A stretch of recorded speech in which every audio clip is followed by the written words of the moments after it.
السلام علیکم ورحمۃ اللہ وبرکاتہ۔ امید کرتا ہوں کہ آپ تمام احباب بخیر و عافیت سے ہوں گے۔ پاکستان کے اندر ایک تشویشناک صورتحال ہے۔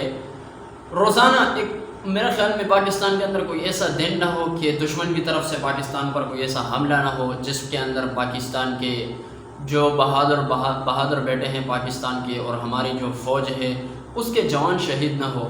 روزانہ ایسے کئی حالات دیکھنے کو ملتے ہیں۔ تو اسی طرح گزشتہ روز جمعیت علماء اسلام جو پاکستان کی مذہبی سب سے بڑی ایک پارٹی ہے، پولیٹیکل پارٹی ہے، اس کے ایک سینئر رہنما حافظ حمداللہ صاحب پر بھی بلوچستان کے علاقے مستونگ کے اندر بھی اسی طرح ایک بم دھماکہ ہوا۔ بم دھماکے کے اندر اس کی گاڑی کو بہت نقصان ہوا، خود بھی زخمی ہے، اس کے ساتھ کئی افراد بھی۔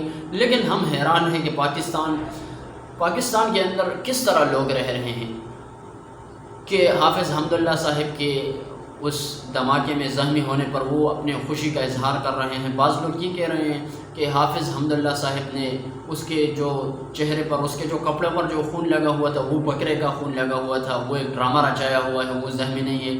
خدا را اس چیز سے باز آ جاؤ۔ مسلمان تو ایک جسم کے مانند ہے۔ حضور خاتم النبیین صلی اللہ علیہ وسلم کا فرمان مبارک ہے کہ جتنے بھی مسلمان ہیں وہ ایک جسم کے مانند ہے۔ اگر جسم کے اندر ایک حصے کو درد ہو، تکلیف میں مبتلا ہو، تو پورا جسم درد اور تکلیف میں مبتلا ہوتا ہے۔ اس حدیث کا مطلب بھی یہی ہے کہ مسلمان جدھر بھی ہو تو وہ اپنے دوسرے بھائی کے غم اور درد میں برابر کا شریک ہو۔ اگر مسلمان بھائی خوش ہو تو اس کی خوشی میں شریک ہو۔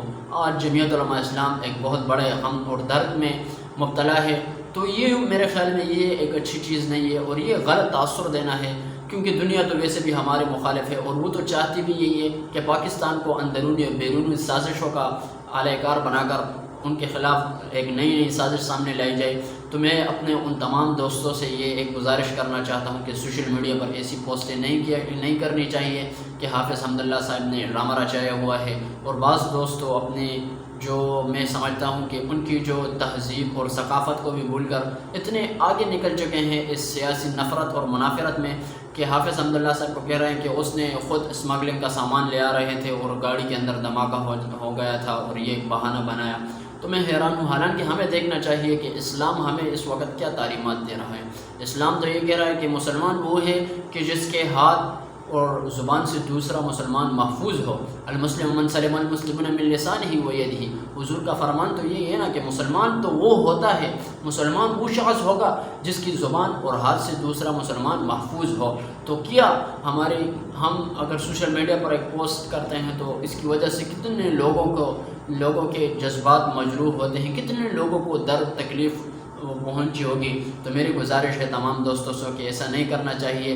دیکھو یہ ایک سیاست ہے، یہ تو ہوتی رہے گی، لیکن انسانیت اپنی جگہ پر ہے۔ ہم دیکھو اگر باہر دنیا کے اندر کوئی ایسا معاملہ اور مسئلہ پیش آ جاتا ہے تو کتنے پورے پاکستانی غم درد میں مبتلا ہو جاتے ہیں، اور اگر پاکستان کے اندر ایک ایسا معاملہ پیش آ گیا تو ہم اس پر اپنے خوشی کا اظہار کرتے ہیں۔ تو میں اپنے ان تمام دوستوں سے یہ ریکویسٹ کرتا ہوں کہ خدا را اس چیز سے باز آ جائیں۔ دیکھو سیاست اپنی جگہ پر ہے لیکن انسانیت اپنی جگہ پر ہے۔ ہمیں اپنی جو پہچان اسلام ملا ہے وہ اسلام کا درس ہمیں سامنے رکھ کر ہمیں ہر ایک مسئلے کا حل نکالنا چاہیے۔ تو امید کرتا ہوں کہ میرے جتنے بھی دوست ہیں سوشل میڈیا پر جو ایسے پوسٹیں کرتے ہیں کہ حافظ حمداللہ صاحب نے جان بوجھ کر یہ ایک مسئلہ سامنے لایا ہے، خدا را ان چیزوں سے باز آ جائے۔ پاکستان ویسے بھی ایک بہت زیادہ بحرانوں کا شکار ہے اور یہ ایک اور بحران اور ایک اور مسئلہ سامنے آ جائے گا تو اس سے پاکستان کی سیاست کو، پاکستان کے عوام کو ہی مشکلات کا سامنا کرنا پڑے گا۔ تو تمام دوستوں سے ایک ریکویسٹ ہے کہ تحمل کا مظاہرہ کر کے انسانیت کو سامنے رکھ کر اخوت اور بھائی چارگی کو عملی جامہ پہنانے کے لیے بھرپور کوشش کریں، اور جو اگر کوئی ساتھی جان بوجھ کر ایسا کام کرے تو اس کو سمجھانے کی کوشش کرنی چاہیے کہ اگر آج جمعیت پر یہ حالات آئیں تو ہو سکتا ہے کہ مستقبل میں کسی اور پولیٹیکل پارٹیز پر یہ حالات آ سکتے ہیں۔ تو اس لیے آپس میں مل جل کر بھائی چارگی والے اور اخوت والی جو زندگی ہے اس کو عملی جامے میں پہنانا چاہیے، اور وہی آپس میں اتفاق اور اتحاد کے ساتھ رہنا چاہیے۔ یہ تو سیاست ہے، آنے جانے والی چیزیں، کبھی ایک پارٹی اقتدار میں ہوگی کبھی دوسری، ان کا جو جنگ ہے وہ تو ہوتی رہے گی، لیکن ہماری جو آپس میں جو بھائی چارگی اور جو اسلام کی جو پہچان ہے وہ انما المؤمنون اخوہ ہے کہ مسلمان آپس میں بھائی ہیں۔ تو اسی بھائی بندگی کو برقرار رکھنے کے لیے آپس میں اتفاق، اپنے صفوں کے اندر جو دشمن ہمارے صفوں کے اندر جو فضا اور جو خلا کا مقام پیدا کرنے والا ہے ان کے عزائم کو خاک میں ملانے کے لیے ایسی کوشش کریں کہ آپس میں اتفاق اور اتحاد کے ساتھ رہنے میں رہیں، اور دوسروں کے غم میں برابر کا شریک ہونا چاہیے، دوسرے کی خوشی میں برابر کا خوش ہونا چاہیے۔